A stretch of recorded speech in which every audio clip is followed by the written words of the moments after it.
Erev Tov Rabotai, we are continuing with our Mishna Yomi, Masechet Orlah. We are up to Perek Gimel Mishnah Bet.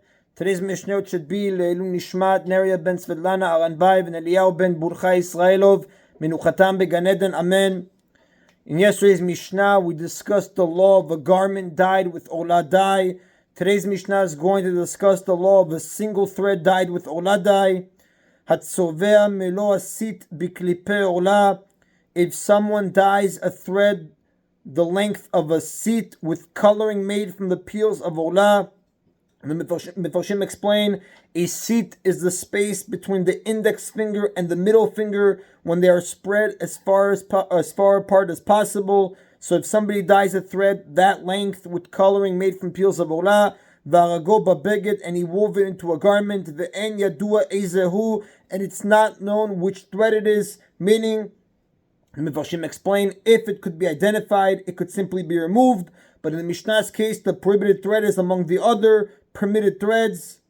Rabbi Meir says, the garment must be burned, because wearing it would mean having benefit from the Orlah dye in that thread. And the Mefarshim explain, Rabbi Meir considers even a dyed thread the length of a sit a davar chashuv, a significant item, because it is a davar shebiminyan, something counted by the unit, and therefore it cannot be nullified. Now, some say that this length is considered significant because it's the measure used by the Torah to define the melacha of weaving on Shabbat, like we'll see in the Mishnayot, Masechet Shabbat, chapter 13, Mishnah 4. Nevertheless, v'chachamim omrim, the Mishnah says, but the sages say, ya'aleh be'echad u'matayim, the thread is nullified in a mixture of 201, meaning if there are at least 200 permitted threads in the garment, the Orlah dyed thread becomes nullified and the garment may be worn, because the sages followed their view in the previous Mishnah that even a dyed garment becomes nullified. Surely then a dyed string becomes nullified, and the reason this case was taught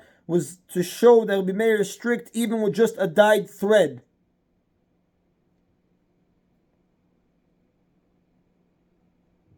And like we said yesterday, the halacha follows the chachamim. That is in Rabotai of Mishnah Bet.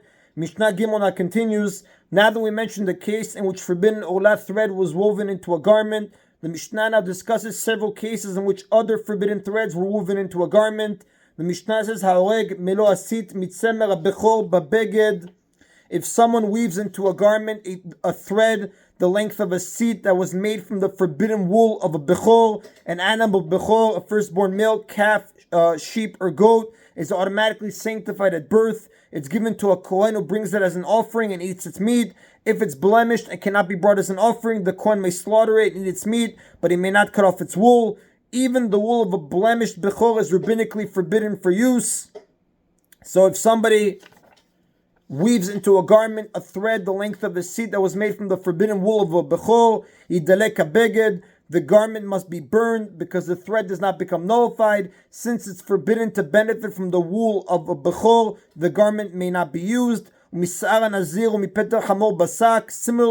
if someone weaves the length of a seat of the forbidden hair of a nazir, which a nazir is someone who makes a vow of nazirut, which prohibits him to drink wine, cut his hair, or become tameh from a human corpse. When the nazir completes the term of his nazirut, he must undergo a ritual that includes shaving his head. The shaved off hair is forbidden for benefit and must be burned. So if somebody were to use that hair or the forbidden hair of a petah chamor basak, of a firstborn male, right? If he made that into a sack, a firstborn male, like we said, a firstborn male donkey, petah chamor, must be redeemed with the sheep or goat, which is given to a kohen. If the owner does not want to redeem it, he must chop off the head of the donkey. The Torah tells us in Sefer Shemot, chapter 13, pasuk 13. The carcass of the donkey is then forbidden for benefit. In any event, if he used this hair of the nazir or the hair of the firstborn male donkey and he made that into a sack, the sack must be burned because the hair does not become nullified. Now again, this Mishnah follows the view of Rabbi Meir in the previous two Mishnayot, who holds that a thread the length of a seat does not become nullified. We already said the opinion of the Chachamim. Now, animal hair and human hair are not usually woven into a garment, but they are used in making sacks, and that's why the Mishnah is speaks of sacks in their case. Uba mukdashin, the Mishnah concludes, and if the forbidden threads woven into a garment are from consecrated animals, meaning animals designated as offerings, mikadshin kolshen, they prohibit the garment in any amount, even less than a seat. Because of the special holiness of offerings, the sages were particularly strict with them, and they did not allow the smallest part of them to become nullified. And we know it is forbidden to have personal benefit from an animal sanctified as an offering. Now, at the beginning of the Mishnah, the Mefarshim point out, we learned that the wool of a bechol, which is a sanctified animal, prohibits an entire garment only if it's the length of a seat. The Mishnah there is discussing a blemished bechol, which is no longer fit to be brought as an offering, and that's why the wool does not prohibit the garment unless it is the length of a seat. But if it's a unblemished animal that was consecrated, it was designated as an offering, that they will prohibit the garment in any amount, even less than a seat. And that is the Rabotai of today's Mishna Yomi. Baruch Adonai Le'olam. Amen v'amen.